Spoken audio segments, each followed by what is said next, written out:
Masiba kurunzi tumene shonga mwebare kwija kukagira sister Charity. Kubanza gamba kache munonga kuruga kachamura mutima nimba nagurwa ko still ni music industry tko kachina yanagamba incident yambireho kororo na nembere yabire kororo okusindikana. Some people don't want kutwereka ngu we can put a difference. Bakuchimanya ngo nicho kubasa kuhinduraho, they want to frustrate you to feel small. Mendo huru bakabbing it down.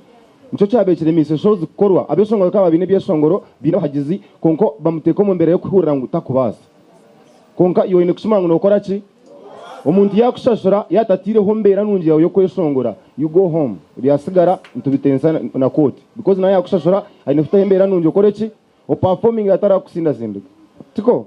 So ito kushimanga tur brands kandi zamani we don't have to fight tine ku Rwanda stage because unobosha shwiru kandi kindi show etari ya munywano wawe etari yo muntu womuka takataragaza kurona microphone terese music yitu twetereze twekorera ibintu byitu tumanye ngo twine value wo ine value tukashanga ngikintu wangu tuba kukigaba for free nibyende cent so baguma batushashure tukore habeho order tureke kwezambaza bakaturabya mamisho. Yes, then ekikora taho about sister Charity nagamba ya sister Charity mba kugira ngo numukuru ninga niwende mukuru tinkumanye konka memories ezinyine za music enyingi ninzi haha music ina important tatana atera akabacira futera music y'abakongo ba Koffi Olomide nabandi na music yaba borengeriza bakatera sister Charity Rasta Charles nabandi bace good music yabero na radio zabe around nyine memories nyingi munonga ndo muto konko muzinyine ndukuzana n'ekiti ndukisindika kitenga kuvuga emotoka ekiti just a stick ndukurebesha ngo ya Charity ndukuyusanze minya ndukurebesha ngo ya Charity. They were good melodies that touched me. I think they did the difference in me. That's why I'm singing Dunyankore. Yeah. Turi ahabw'enshonga. This is preserving kugira ngo kintu eky'omuhendo kiri omuritwe tukikunga kunganye kitafa. This is preserving. If we do it for sister Charity, it means a lot for us. Nchimanyisa ngo mwana rukwijana manyangu turamukwatijaga emyaka hiyo n'yamagaragije yaguma yikwasire music, we are going to keep with them mpaka. So reka tukikore tukimanyise tuyo ntsiringe ibintu kugira ngo music inasweterere cyumwe. Reka tutereze eky'enshonga tugiho muhanda sister Charity preserving tumuhe package preserving agumari the legend that she is. Yes,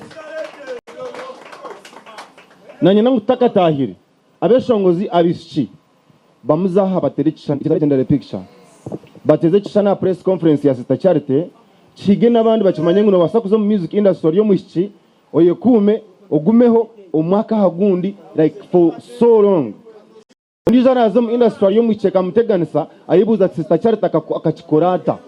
You get it, eh? So tutaka tahira beshongoza abischi bari yaha tinono ndizo legendary kure nyuma ejinu rukundo mpango ogo no muntu muhango munonga ni brand endizo kwingana nachi ngiya sister Charity kurana shajika mutahiwe kandi batwireho mpaka hati reka tukikore mazima tuko think cyara kunda kuhagira abantu omukamera ninkunda gukora ibinkora byo kuba biburi ningashe ombya ruhanga bagira ngo umukono gugwaha ogutugwine kucimanye konka ahabwa Charity nano kwiga abandi bona bari yo ko manya music ya sister Charity neche yakoze magaragaho.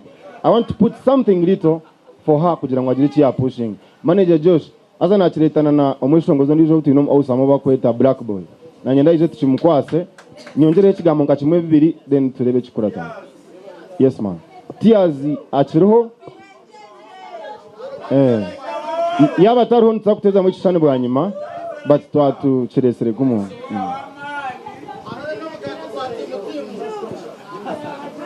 Ebane mnonga manager Josh.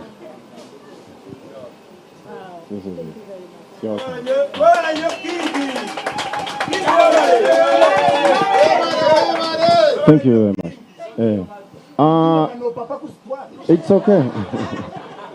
Byona bikiriyaho nimbashaba nimbe cyengereza ngo urwa mukagoru reka twije tumushagike nubo wana okunda rage okundo ndizo mushongozi wena ijo rukundo jeto giteka hariyo kubogu no mwa foundation stones wano yombe kenjo kakunda higuru honka amabate deno kabura kufa yo kwanso musinje neza kubeta pama reka tuje tube tushagike sister Charity namanu gona gutwine orwa mukaga tuko ninshaba ryo kohera bakutureba muje mutushagike kandi kinde kinkwenda kubashaba nibashaba ngo abahagizi bitu murebe munonga abantu abutukoragana nabo nitukora shows abantu banga kutusupportinga kandi companies ezi nitukoragana nazo tukura nazo usanga ngo wakora n'ahantu kumara imyaka 10 but you are celebrating you originally you're not celebrating and they are not behind you. This is not nice.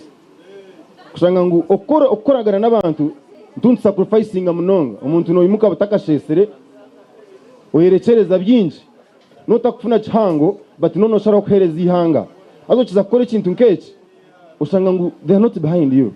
Ni sima tayari TV n'abandi bona bashagikire Star Charity kureba value in the old gold. Yeah. Dekanta kagamba bingi omusigazi Black Boy wataham no basakura mzya abantu chomevire